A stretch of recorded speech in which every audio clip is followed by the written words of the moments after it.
আমরা ঐক্যবদ্ধ থাকব। আমি এক সময় জামাতের রাজনীতির সাথে সম্পৃক্ত ছিলাম।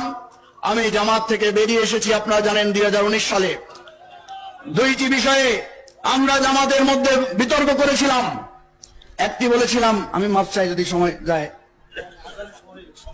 একটা বলেছিলাম যে একটা ইসলামিক রাজনৈতিক দলকে ইসলামের মৌলনীতির উপর থাকতে হবে। যদি আপনি শুধু রাজনৈতিক দল হন তাহলে কোনো কথা নাই। আমাদের প্রশ্ন ছিল যে জামাত ইসলামী রাজনীতির মধ্যে দিয়ে একটা সেকুলার রাজনীতির সংমিশ্রণ ঘটিয়ে ফেলেছে, ভুল করে হোক যেভাবে হোক। যেই মানব রচিত মতবাদকে তারা হারাম বলতো, সেই মানব রচিত মতবাদের ভিত্তিতে দলের সাথে তারা ঐক্য করে ক্ষমতায় গেছে, মন্ত্রিত্ব নিয়েছে। আমরা বলেছিলাম এটাতে ইসলামের চরিত্র ক্ষতিগ্রস্ত হয়। হয় ইসলামিক দল পিওর হিসেবে থাকেন, না হলে পরিপূর্ণভাবে একটা রাজনৈতিক দল হন, আওয়ামী লীগ বিএনপির মতো একটা দল হন। আমরা এই আলোচনাটা দলের মধ্যে তুলেছিলাম।